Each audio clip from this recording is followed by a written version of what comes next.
Hello students, myself Dr. K. Rajshekar from Shikara Academy.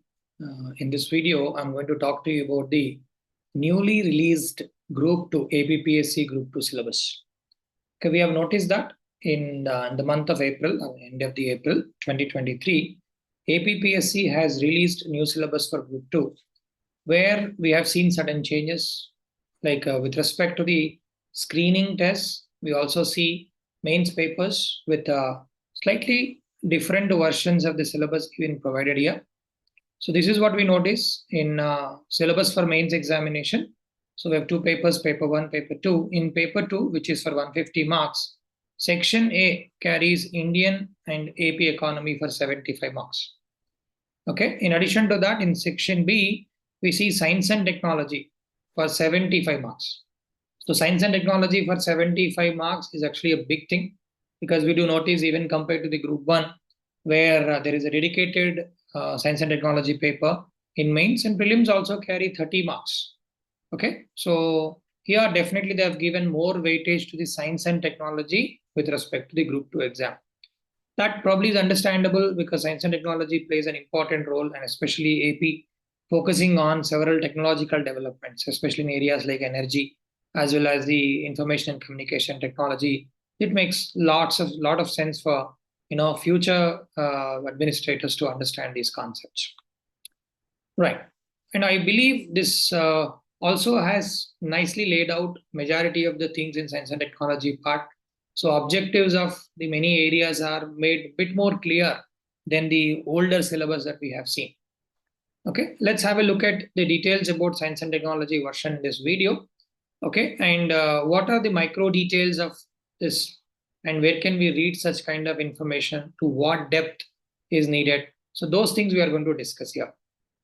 Okay, so first of all, the science and technology section B part has been divided into 5 different units. So first one on technology missions, policies and applications. Second one related to energy management.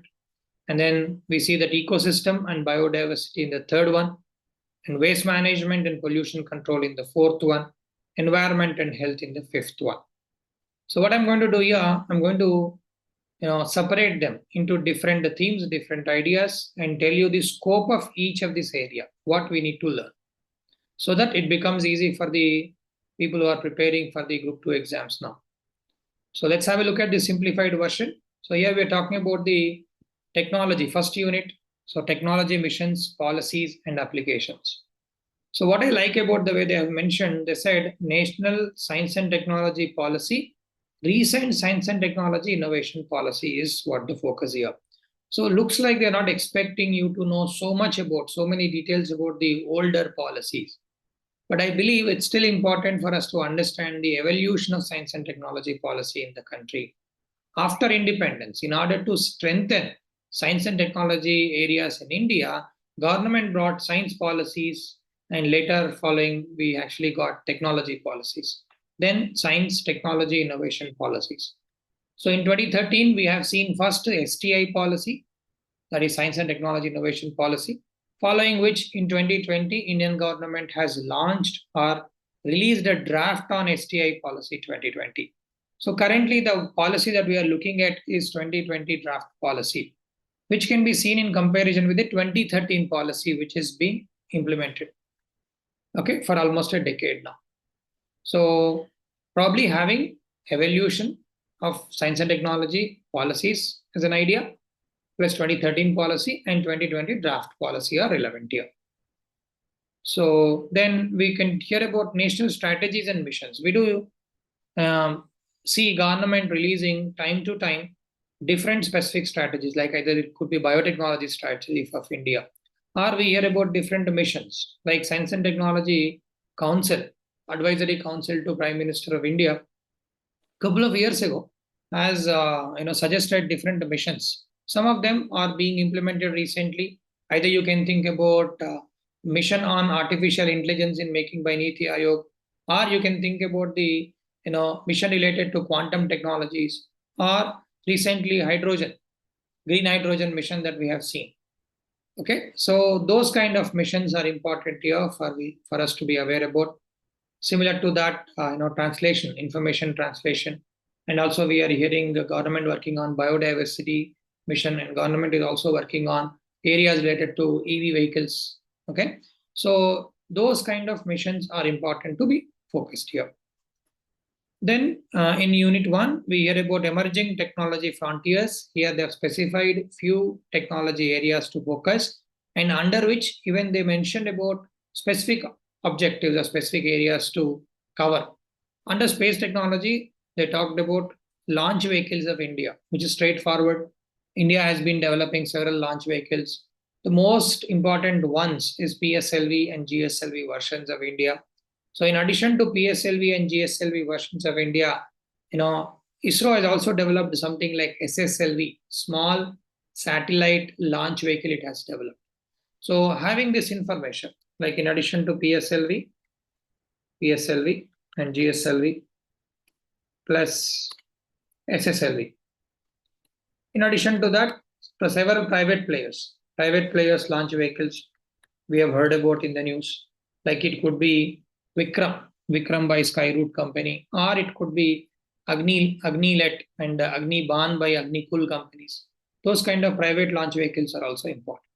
So clearly defined information we have here, like both for PSLV, GSLV, like rockets that India made and has been using, or recent SSLV, or private players rockets. Okay, focus on launch vehicles. There's features like stages. And here we also talk about kind of fuels that have been used, and also payload capacities to different orbits. That kind of information is very much important here. Next, recent Indian satellite launches and its applications. So always satellites that have been launched recently by ISRO are important for the exams, competitive exams. And luckily in recent years, because of COVID-19, not many satellite launch vehicles that we have seen. But satellite launch vehicles, especially related to Earth observatory satellites or remote sensing satellites like EOS-6, EOS-7, those kind of satellites that we have seen in the news recently. So know about satellite that has been launched, the category of satellite, whether it is a remote sensing satellites or communication satellite, what kind of launch vehicle has been used, what is the purpose or application of such satellite. Any facts like in what orbit it has been placed is important here. Then space missions, because here in addition to launch vehicles and satellites, you also have to know, because each category of satellites like remote sensing satellites, navigation, communication satellites, specific applications in mind. Like communication is useful in internet provision, and also important in providing education, telemedicine services to different users. Agriculture sector also makes use of satellites. Disaster management uses satellites. Like with examples, different categories of satellites and their applications. Along with that, space missions are important. We have limited number of space missions that India has conducted. It could be, the past ones, if you think about Chandrayaan-1, and later we launched Chandrayaan-2, and we are in the process of, launching Chandrayaan-3. So future mission is Chandrayaan-3. Otherwise, a few months ago in the news, we heard about India's Mangalyaan mission or Mars Orbiter mission, which came to an end. Questions can be asked on that. Okay, or we are preparing to launch Aditya mission, Aditya L1 mission it is called. And also first human mission of India is happening. We are working towards making it happen in next 2-3 years. So Gaganyaan mission. And we hear about something called Shukrayaan, etc. So knowing the already completed missions or ongoing missions, and those that are in preparation, and future missions that India is looking for, such things are important. So definitely they have mentioned the key areas where we have to focus. That makes it a little easy for students, because science and technology can be vast and a lot of different areas can be studied here. But looks like they specified the areas to focus on here, which is going to be handy for students. Next, along with space technology, we have to learn about defense technology here. In defense specifically, if you look into this, DRDO structure, vision, and mission, they're asking about some facts related to DRDO, different organizations under DRDO, and what is a mandate. So here, vision, mission, which are usually mentioned as part of the DRDO website, can be seen here, can be learned here. Then technologies developed by DRDO, this is a vast area. Here, we have to learn about different achievements and also different products being built by DRDO. It could be different missiles, like ballistic missiles and cruise missiles. developed by DRDO. Most importantly, Agni 5, Agni Prime, Kalai, those kind of missiles in the news. Also, cruise missiles like BrahMos missiles, BrahMos 2 that is in making, or nearby missiles that we need to be aware of. Plus, there are many projects in use. So, Project 75, 75I, Project 15B, Project 15B, 17A, etc. These kind of projects in the news. Know about those projects, purpose of these projects. So, what are they building? What kind of products have come out? Like Project 75, it could be something like Kulwari, Kanderi, and if we hear about Wagir, Wakshir, Vela, those kind of names may be important here. Facts as well as the like actual purpose and the name of the project. Those kind of things are important. Okay. Plus, we have been hearing about many products coming from HAL like LCA, LCA Tejas, LCH Prachand. Okay. So these kind of developments are also important. And ships wise, like Project 17A, 15B, you talk about those ships. Plus, in addition to that, INS Vikrant, we have launched India's first, aircraft carrier, which is indigenously built, because we already have INS Vikramaditya. In addition to that, India also built, indigenously built, launch basically aircraft carrier IAC-1, indigenously built aircraft carrier, or it is called Vikrant. Okay, such names are important. In addition to that, maybe learning about drones that India has been building, like it could be Rustum like drones, Nishant like drones, Ghatak like drones. Those are important here. Yes, next IGM-DP, Integrated Guided Missile Development Program. It has been launched to build missiles under the guidance of APJ Abdul Kalam. So knowing about what is IGM-DP program, when did it get launched, how long did it run, what kind of products have been made under this are important. Okay, that's about DRDO, and then ICT, Information and Communication Technology, a very, very important area. Here they're asking us to focus on National Policy on Information Technology. Okay, so from 2012, we have seen that Indian government has launched an IT policy. So knowing existing policies like that, and also Digital India Mission. So in 2015, government has launched Digital India program. So different initiatives under that, which include something like BharatNet project. We hear about BharatNet. Under this, several e-governance projects have been built, also specified later. E-governance projects and missions like Smart Cities Mission.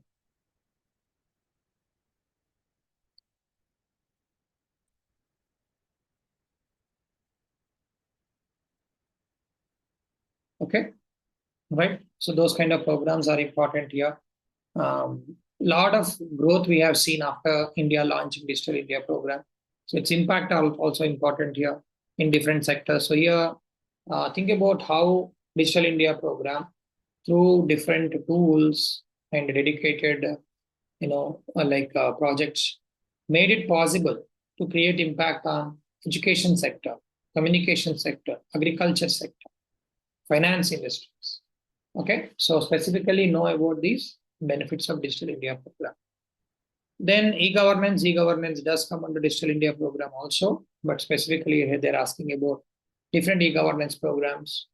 Okay, India followed a national level e-governance program for some time, and under which we have created different applications, like both for administration purposes, also for providing services to public. Either you think about projects like eNAM project, eKisan or mKisan projects, and eCourts, eChallenge. Okay, different state governments, central governments have launched different programs. ePashuhat program for agriculture sector, and also platforms like Umang for providing both state government and central government services. Those kind of things are important for e-governance programs. What is e-governance and what kind of programs have been launched, examples of them, and what is the objective of those programs, like e-Praman, what is the objective of that? That information is important here. Then cybersecurity concerns, as ICT penetration is increasing, so as the problems associated with these cyber crimes. So what kind of cyber crimes that are happening in India? We do get yearly statistics related to cyber crimes, knowing about those cases, number of cases being registered, the areas or sectors in which the cyber crimes are taking place, Okay, and how the progress with respect to the dealing with cyber crimes in India, like different initiatives that we have taken. Either it could be the way Cyber Surakshit Bharat programs that India has launched, are training citizens and also common people with respect to the awareness of cyber crimes, are training women. So women focused programs also have been launched. Different organizations like certain Computer Emergency Response Team has been put together under IT Act. And also we have National Cyber Security Policy that has been launched about 10 years ago and new policy in making now. So knowing about those policies, when did they launch, what kind of ministry they work under, what are their objectives are important here. We don't have to get into too many details, but being able to understand the overall picture about these policies is important here. Okay, right. So that is about the, and also those in the current affairs part, like for example, All India Institute of Medical Sciences had a cyber attack. Kudankulam power plant has a cyber attack. Okay, Aadhaar database regularly experiences breaches. Or we have heard about Pegasus. Pegasus, like malwares have been used. So either knowing information related to Pegasus attacks that we have seen in India, snooping on journalists and social activists. Plus, as I was mentioning, AIMS attack. Such things are important. Facts related to these incidents are important. Okay, right. And after that, they mentioned about nuclear technology. Nuclear technology, they specified that we need to know about India's nuclear reactors. Briefly know the idea behind the nuclear technology, like what is fission, what is fusion process, and how nuclear reactor works, different components of a nuclear reactor, and nuclear reactors built in India and power plants built in India. Locations, mostly the nature of them, because we are in stage one. Later also they talked about India's nuclear program, in which you are going to learn about three-stage nuclear program in the country, where we use pressurized heavy water reactors, fast breeder reactors, and advanced heavy water or thorium-based reactors. So out of which mostly what currently are operating is stage one reactors or pressurized heavy water reactors. Knowing them, knowing their locations, like Tarapur Atomic Power Station, Kaiga Atomic Power Generation Station, or MAPS, Madras Atomic Power Station, etc. Those power stations, their locations, okay, are probably more important. Yeah, remotely there is also possibility of asking their capacity. Okay, but I believe mostly it is to do with the nature of them and also the position or the location. Plus, they're asking us to learn about applications of radioisotopes, radioactivity, certain basic aspects of radioactivity, who discovered it, and what are radioisotopes by definition, their uses, radioisotopes and their uses in different sectors like healthcare sector in diagnosis, in cancer treatment, for example, okay, and also in agriculture sector for tracing techniques, fossil studies. For such things, you can learn about the radioisotopes, okay, and their relevance to specific applications. As I already mentioned, India's nuclear program, you have to focus on three-stage program. Who is the man behind this? Okay, different stages and the basis for creating such a program for the country. Such things have to be focused here in the nuclear technology part. So second unit, they focused on energy management. This is related to energy. It could be policies and projections. I believe this is what you have to learn. Look into India's changing demand of energy, given that India is a developing nation. There is a huge need for energy access to various sectors. So demand has been increasing in India. And also we started relying on range of different resources. So I say here you think about different renewable and non-renewable energy resources available in India. Okay, their share, like how much of them we are using in electricity production or otherwise in energy usage. So number of installed facilities, what kind of like coal, how much do we rely on, and water, tidal power, how much do we rely on, oil, how much do we rely on, how much do we import. Those kind of statistics are important here. Okay, so this can be combined with the non-renewable and renewable energy resources in India, installed capacities in India. Both renewable sector, non-renewable sector look into the key energy sources and their availability and their establishments in the country. Okay, so related to that, I believe initiatives, programs, schemes, achievements, like it could be solar mission, national solar mission, or it could be international solar alliance, or it could be solar and wind hybrid projects that are India has like policy framework that India has launched. Hydrogen mission, national hydrogen mission is also related to this. Okay, and also programs like energy efficiency, energy conservation, Ujjwala, okay, and using LED lights, providing LEDs to people for reducing or improving the energy efficiency, reducing burden on electricity. So those kind of things are important. Okay, right. In addition to this, policy-wise, national policy on biofuels is specified, 2018 policy. What are the key objectives of the policy and outcomes, expected outcomes are important here. Bharat stage norms. Bharat stage norms, what are Bharat stage norms? This is to control pollution in India. So, especially for motor vehicles, we do follow European standards, knowing that. Plus, what are the currently used Bharat stage emission norms? Since when are they in use? Okay, who is implementing them? Even if you get into the details, how are they different from the previous Bharat stage norms or BS norms? Those kind of things, I believe, are important for the second unit. Okay, then we'll probably hear about the third unit here, which is on ecosystem and biodiversity. In this ecology and ecosystem, so basic concepts seems to be important here. Basic concepts, components, and types. Here, terminology is important, like understanding what are bioreserves, what are biomes, what is ecotone, what is habitat. Those kind of terminology, which is very standard in this field, that you have to learn about. So here are different components, different terms, and the ideas are covered. And then different types of ecosystems. So there is hierarchy. And also we notice that different kinds of ecosystems do exist. Either you think about desert ecosystems, tundra ecosystems, or land ecosystems, forest ecosystems, those kind of things. Also, from the core areas, we have to learn about food chain, food web, different kinds of food chains that are created. So those ideas may be important here. And then second part is biodiversity. Being able to define biodiversity, understanding the meaning of it, need for it. Excuse me. Why do we need biodiversity? Why can't we manage with fewer species of plants or animals? This is mainly for diversity, mainly for supporting all kinds of activities that we perform as humans or any other animal and plants does. Okay, so components, hotspots, biodiversity hotspots, global biodiversity hotspots. How many biodiversity hotspots are there in India? Where do we have them? Such things are important here. Plus, loss of biodiversity. So threats to biodiversity. Why biodiversity is being degraded? For what purpose? Mostly we notice it is meant for developmental activities.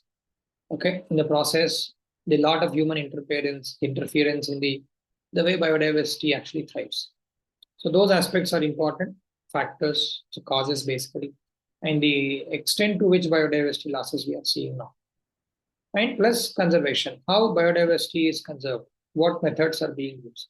Especially programs like in situ, ex situ bioremediation measures are important. Recent plans and targets, and any targets that India is working on with respect to protecting, either it could be wildlife or it could be plants, etc., is important. So different conventions and protocols related to biodiversity, that could be something like CBD, okay, and the Cartagena protocol to CBD. So this is related to biodiversity, or related to wildlife conservation sites program, and endangered species with reference to India. So do we have any endangered species? Yeah, it's probably important to learn about Red Book, IUCN Red Book. Okay, and the status of different species in India, if there are any endangered ones that we have declared in recent times, may be important. In conservation measures, biosphere reserves, the concept of biosphere, which you would learn in situ biosphere, in situ conservation measures. So either it could be Nanda Devi, or it could be those that are present in the like Kaziranga, etc. Those kind of biosphere reserves locations that we have in India is important. Then Indian wildlife conservation projects or efforts and acts. It could be Project Tiger, Project Elephant, Indian Rhino Vision 2020, Okay, gharial or crocodile related projects in India. Those projects you have to be aware about. Mostly their names, objectives, and if at all, it is about the organizations which are dealing with. Okay, that is about the unit 3 on ecosystems and biodiversity. And then unit 4 talks about waste management and pollution control. Is specified here to learn about solid waste and the types of solid waste, classification of solid waste. Okay, there's a specific criteria for this that needs to be followed. And then disposal, methods of disposal and management of solid waste in India. How is solid waste management system working in India? How do we, actually handle it? There are issues, certain issues. For example, open dumping is an issue. Lack of segregation is an issue. And growing populations are resulting in more and more of solid waste in the country. So it's very important that we realize that we understand the different initiatives being taken. Solid waste management rules 2016 are there. Government does regularly provide amendments to that. Knowing how government is actually or what kind of regulations and rules India brought with respect to this is also important. Then it is about pollution part. So types of environmental pollution, it could be air, water, sound pollution, etc. that you need to focus on. So for each pollution, know the source. Is it domestic sources, industrial sources, agricultural sources? What is actually bringing this pollution? What is its impact on human health, on biodiversity, and immediate environment around us? So these kind of impacts are important. Then we have to learn about pollution control, regulation, and alternatives. Like, of course, there are different regulations that we have in India for each of them, either it is electronic waste, or it is plastic waste, or it is solid waste, sound pollution, etc. For each of them, Indian government has brought relevant regulations. So briefly knowing about those regulations and when they got launched, and any alternatives, like government has taken steps to eliminate single-use plastic from India since last year. Okay, so for that we have to provide alternatives. So what are the alternatives to plastics? Biodegradable materials we use here. There are biodegradable plastics, or we use something like jute bags, etc. Those kind of alternates being provided for packaging industries. Okay, those things are important here. Recent projects, acts, initiatives to reduce environmental pollution. Specifically, you can talk about something like what Niti Aayog has released, Breathe India program. Okay, or it could be the role of CPCB in monitoring ambient quality of air in the country. Okay, we also have different programs like Namami Gange program, etc., in dealing with water pollution. Okay, those projects and programs dealing with different kinds of pollution can be done here. And then impact of transgenics on environment and their regulation. This is related to biotechnology. Biotechnology is the GMOs, genetically modified crops, which are called transgenics. Those transgenics, when released into the environment, like the debate you probably have heard about on GM mustard. Okay, you can focus on these kind of debates with examples. GM mustard. Okay, many people have opposed GM mustard because there is a risk of them increasing the use of chemical pollution, chemical pollutants, especially in the form of herbicides, because GM mustard carries herbicide tolerant gene, which might encourage farmers to use chemicals because it doesn't cause harm to the crop of choice. So those kind of things, the transgenics, and the role of GAC committee is important here because it is a responsibility of GAC committee to foresee any problems that these transgenics can cause and decide whether to release them or not. Next, eco-friendly or sustainable technologies in agriculture. Either it is to minimize pests in agriculture, you can talk about here. This is to probably minimize the amount of resources we use for agriculture. Irrigation, so drip irrigation, like concepts you can think about, or sensor-based systems, or solar-based, because they also require a good amount of energy input. Solar pumps, so those kind of technologies you can talk about. And nanotechnology, biotechnology is of great help. ICT is of great help in making agriculture in an eco-friendly manner. Okay, next, bioremediation. Bioremediation, again, is this is a way of treating pollution or polluted area. So it comes in two ways, in situ and ex situ bioremediation process. So learn about these types, in situ and ex situ. And scope in India. In India, what is the usage? What is the level of usage we have? Like for example, we do hear about this being used in the oil spills, in cleaning oil spills in India. Active research is happening on finding those microorganisms which eat up electronic material, which eats up heavy metals, which eats up plastic. So such things are probably important here to be aware of. Then environment and health. Environment and health. In environment and health, again, very important area, environment challenges. What kind of challenges are we facing in India with respect to environment? Here you can talk about pollution, different kind of pollutions that we already discussed about can be added here. Or it could be areas like global warming, the problem of greenhouse gas emissions, global warming. Okay, the extent of global warming happening in the world also. From reports, what is the global warming scenario in India? And then climate change connected to global warming. So what changes are happening in relationship with global warming? So either it could be heat, temperature, average temperature increase in the country, or it could be other factors because they also lead to disasters, like it could be flooding, or it could be unexpected rain spills, unexpected droughts. Okay, so what climate change impact are we feeling in India? With examples, if you learn, that is very much useful here.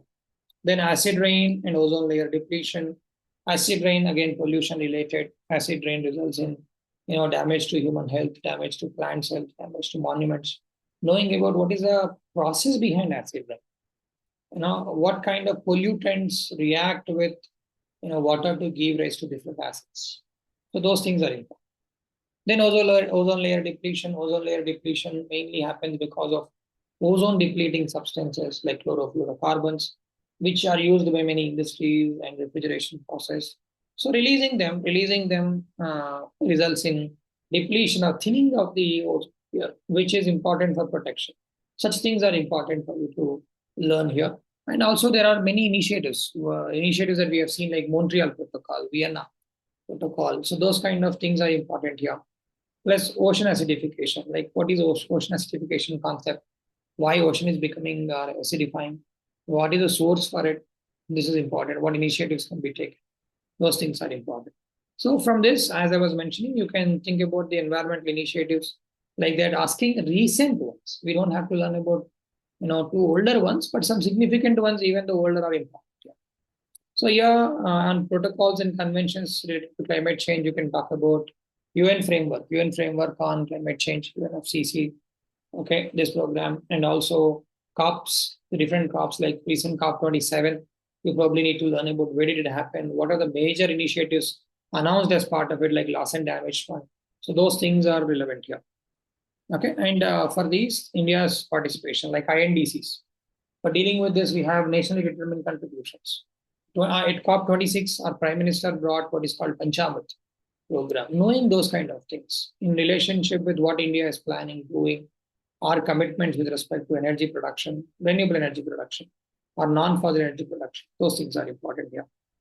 Then they're asking about sustainable development, SDG goals. What is the meaning of sustainable development, nature, scope? Where can it be done? How it can be done? What is the use of it? What are the different components and goals? SDG goals, so 17 are there.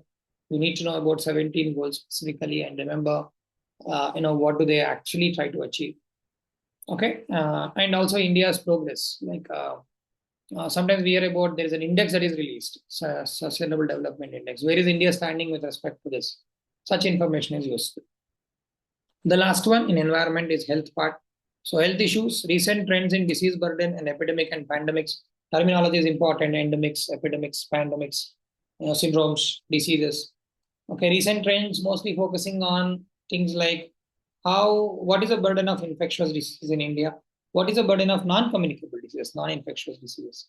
India, we see a transition happening from communicable to non-communicable diseases. Knowing stats related to that. What kind of communicable diseases are more common in India? What kind of non-communicable diseases are more common in India? Can be studied here. Next, challenges. So what are the healthcare challenges that we face? It could be something related to lack of awareness, weak infrastructure, health infrastructure, which is getting better, but had been like that for a long time, and poor doctors to patient ratios. Okay, and too much of like antibiotic usage, like antimicrobial resistance. So those kind of things that we need to focus here. It could be related to infrastructure. It could be IMR problem. Those things that we need to think about here. Then preparedness and response, healthcare delivery and outcomes in India. We have, although mostly private owned, so good healthcare infrastructure, like access to hospitals can be seen here. Government hospitals are also getting better, but otherwise knowing this big role of private players. Okay, and also we hear about vaccine industries, vaccination industry. This is again related to biotechnology, diagnostics, vaccines with the help of organizations like ICMR, private companies like Bharat Biotech, Serum Institute of India. How we already promoted, biotech industry to a level where, in the case of disease that recently we have seen with COVID-19 pandemic, we could produce vaccines really fast. We could make diagnostics really fast. Okay, such preparedness is important both from the private sector side and government sector side. Okay, we have many initiatives and programs. Like it could be initiatives to eliminate TB in India, like TB elimination program, national TB elimination program. We also have programs to control HIV, malaria in India, and national vector-borne disease control programs that we have to deal with something like malaria, Japanese encephalitis. Such things that you need to be aware. Okay, and for vaccination, we have mission indrange program. In addition to TB control program, disease control programs, we also have something like mission indrange program. Okay, so great amount of success we have seen in taking vaccines to people who otherwise have not got it. Okay, so mission indrange program is important here. Kind of vaccines given there, kind of vaccines added to that is important. And plus on top of that, so like government programs for financially supporting people, like Ayushman Bharat program. Okay, these kind of things are also important here in healthcare sector. Like that, these are the areas I believe we should focus on. Most of these are not from the general science area. Okay, for some of them we have straightforward resources, ecosystem, and biodiversity. Either we can study from NCERTs. Okay, or we can study this from the standard books in the market related to this. Okay, that you can study from. So NCERTs does provide a good amount of information related to this. Otherwise, there are many other private sources that you can read from. Plus, what else you can think of? First part, Science and Technology Innovation Policy, Department of Science and Technology draft, you can see. Okay, otherwise there are certain online articles which talked about evolution of this, but government's Science and Technology Policy document itself talks about evolution. If you read the initial summary, evolution of the policy, different policies, objectives can be seen directly from that site. Next, national strategies and missions can also be obtained from Indian government websites. When you go with the India's technology missions, proposed India's technology missions, you'll get information related to that. Next, emerging technology frontiers, space technology, ISRO website is pretty good. Otherwise, newspaper articles, PIBs, Press Information Bureau, may be of relevance here. Next, defense. Again, defense also, we have like either BrahMos like websites are important here, or many UPSC and as well as state government exam, like related organizations do release information related to this. Otherwise, PIBs, newspapers are good for learning about DRDO and its activities. ICT, same story. So either we can learn this information from the websites, like there is dedicated website for Digital India program in the country. E-governance schemes can be seen by state governments, like AP government also has a dedicated platform for this. Okay, or we do have certain databases where information can be obtained on government schemes and government programs. Okay, such things that we have to focus on. So newspapers, because it's all currently happening fields, newspapers, PIBs are of great help here. Textbooks don't do much job. Nuclear technology, yes, NCERTs, class 11, class 12 especially, does cover about nuclear technology. You can focus on them. Or there are nuclear technology, like international, basically atomic energy, does provide some information related to this. There are agency websites which talks about India's scenario of nuclear energy. Or NCERTs also cover India's nuclear energy. And radioisotopes can be learned from high school books NCERT books on like one normally related to modern physics or nuclear physics. Energy, Ministry of New and Renewable Energy, Power Ministry websites would give us recent statistics. Otherwise, National Biofuel Policy is available on PIB. Energy Policy also available on PIB. And Bharat Stage norms also we can collect it from the newspaper articles. Okay. Otherwise, most of the statistics can be obtained from the MNRE website, Power Ministry website. Even Niti Aayog maintains a database related to this. So such things can be sources for it. Then ecosystem and biodiversity, as I already mentioned to you, the standard references for that. Waste management and pollution control, also NCERTs can help you. Or other competitive exam related resources can also be followed here. Environment and health, same story. NCERTs do cover. So most of these topics can be taken from NCERTs. Only recent happenings need to be taken from the PIBs and newspaper articles. Okay, this is what I wanted to talk to you guys with respect to the newly released APPSC Group 2 syllabus with the focus on science and technology. All the best with your preparation, and we are going to come up with the specific lessons on each of these topics for the benefit of students. Okay, who are planning to prepare for APPSC. Thank you.